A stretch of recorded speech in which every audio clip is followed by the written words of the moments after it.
ಇವತ್ತು ನಾನು ರುಚಿಯಾದ ಸಾಂಪ್ರದಾಯಿಕ ಶೈಲಿಯ ಕಾಯಿ ರೊಟ್ಟಿ ಮಾಡೋ ವಿಧಾನನ ತಿಳಿಸ್ತಾ ಇದ್ದೇನೆ.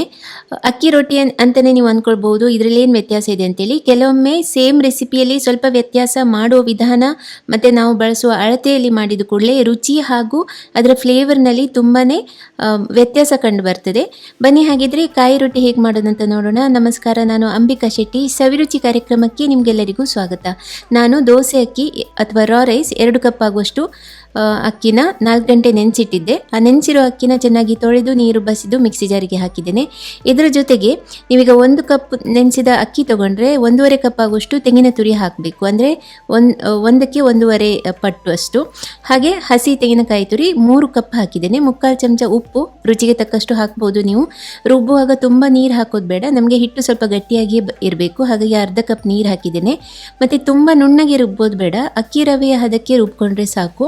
ಹಿಟ್ಟು ತೆಳ್ಳಗಾಗಬಾರ್ದು ಮತ್ತು ತುಂಬ ನುಣ್ಣಗೆ ಕೂಡ ಬೇಡ. ಹೀಗೆ ಹಿಟ್ಟನ್ನು ರುಬ್ಕೊಂಡು ಒಂದು ಪಾತ್ರೆಗೆ ಹಾಕ್ಕೊಂಡಿದ್ದೇನೆ. ಇದರಲ್ಲಿ ಮೇನ್ ಫ್ಲೇವರ್ ನಮಗೆ ತಿನ್ನುವಾಗ ಫ್ಲೇವರ್ ಅಥವಾ ರುಚಿ ಸಿಗೋದೇ ತೆಂಗಿನ ತುರಿಯದ್ದು. ಹೆಚ್ಚಾಗಿ ನಾವು ಅಕ್ಕಿ ರೊಟ್ಟಿ ಮಾಡುವಾಗ ಕಾಯಿ ತುರಿನ ಅರ್ಧ ಕಪ್ ಅಥವಾ 1/4 ಕಪ್ ಹಾಕ್ತೀವಿ. ಇದರಲ್ಲಿ 3 ಕಪ್ ಹಾಕಿದ್ದೇನೆ. ಹಾಗೆಯೇ 2 ಸಣ್ಣಗೆ ಹೆಚ್ಚಿರುವ ಈರುಳ್ಳಿ, 2 ಹಸಿಮೆಣಸು ಸಣ್ಣಗೆ ಹೆಚ್ಚಿ ಹಾಕಿದ್ದೇನೆ. 3/4 ಚಮಚ ಆಗುವಷ್ಟು ಜೀರಿಗೆ, ಒಂದು 5 ರಿಂದ 6 ಕರಿಬೇವಿನ ಎಲೆನ ಹೀಗೆ ಕೈಯಲ್ಲಿ ಹರಿದು ಹಾಕ್ತಾ ಇದ್ದೇನೆ. ಇದರ ಜೊತೆಗೆ ಅರ್ಧ ಕಪ್ ಆಗುವಷ್ಟು ಸಣ್ಣಗೆ ಹೆಚ್ಚಿರುವ ಕೊತ್ತಂಬರಿ ಸೊಪ್ಪು ಕೂಡ ಹಾಕಿದ್ದೇನೆ. ನೀವು ಬೇಕಿದ್ದರೆ ತುರಿದ ಕ್ಯಾರೆಟ್ ಕೂಡ ಇಲ್ಲಿ ಹಾಕ್ಕೊಳ್ಬೋದು. ನಿಮ್ಗೆ ಇಷ್ಟ ಇದ್ದರೆ ತುರಿದ ಬೀಟ್ರೂಟ್ ಕೂಡ ಹಾಕ್ಕೊಳ್ಬೋದು. ನಿಮಗೆ ತಕ್ಕ ಹಾಗೆ ವ್ಯತ್ಯಾಸನ ಮಾಡ್ಕೊಳ್ಬೋದು. ಆದರೆ ಹಿಟ್ಟು ಸ್ವಲ್ಪ ಗಟ್ಟಿ ಸ್ಥಿರತೆಯಲ್ಲೇ ಇರಲಿ, ಚೆನ್ನಾಗಿ ಮಿಕ್ಸ್ ಮಾಡ್ಕೊಳ್ಳಿ.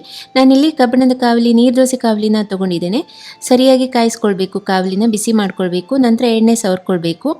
ಹಾಗೆಯೇ ಈ ರೊಟ್ಟಿಯ ಹಿಟ್ಟು ಹೇಗಿದೆ ಅಂತ ಹೇಳಿದರೆ ತುಂಬ ಗಟ್ಟಿ, ನೀವು ಚಪಾತಿ ಹಿಟ್ಟಿನಷ್ಟು ಗಟ್ಟಿ ಇರುವುದಿಲ್ಲ. ಹಾಗಾಗಿ ಡೈರೆಕ್ಟಾಗಿ ಹಿಟ್ಟನ್ನು ನೀವು ಕಾವಲಿ ಮೇಲೆ ಹಾಕಿ ಅಥವಾ ಹೆಂಚಿದ್ರೆ ಹಂಚ ಮೇಲೆ ಹಾಕಿ ಕೈನಲ್ಲೇ ಹೀಗೆ ತಟ್ಟಿ ಎಷ್ಟಾಗ್ತದೆ ಅಷ್ಟು ತೆಳ್ಳಗೆ ಹೀಗೆ ತಟ್ಟಿ ಅಗಲ ಮಾಡಿ, ಮೇಲ್ಗಡೆ ಬೇಕಿದ್ರೆ 1 ಚಮಚ ಎಣ್ಣೆ ಎಕ್ಸ್ಟ್ರಾ ಹಾಕ್ಬೋದು. ತುಪ್ಪ ಹಾಕಿ ಕೂಡ ಕಾಯಿಸ್ಕೊಳ್ಬೋದು, ರುಚಿಯಾಗಿರ್ತದೆ.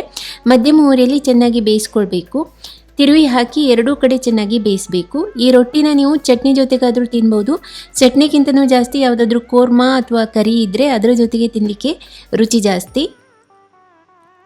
ನಾನು ಈಗಾಗಲೇ ಕೆಲವೊಂದು ವಿಧದ ಕೋರ್ಮಾ ಅಥವಾ ಕರಿ ರೆಸಿಪಿಗಳನ್ನು ಹಾಕಿದ್ದೇನೆ, ಇನ್ನು ಮುಂದೆ ಕೂಡ ಬರ್ತದೆ. ಇವತ್ತು ತೋರಿಸಿರುವ ಈ ಕಾಯಿ ರೊಟ್ಟಿ ರೆಸಿಪಿ ನಿಮಗೆ ಇಷ್ಟ ಆಗಿದೆ ಅಂತ ಭಾವಿಸ್ತೇನೆ. ಬೆಣ್ಣೆ ಮತ್ತು ಕೋರ್ಮಾ ಜೊತೆ ತುಂಬ ಚೆನ್ನಾಗಿರ್ತದೆ, ಮಾಡಿ ನೋಡಿ. ಇನ್ನೊಂದು ರುಚಿಯಾದ ರೆಸಿಪಿಯೊಂದಿಗೆ ನಾನು ಮತ್ತೆ ಬರ್ತೇನೆ. ನಿಮ್ಮ ದಿನ ಶುಭವಾಗಿರಲಿ. ಧನ್ಯವಾದಗಳು.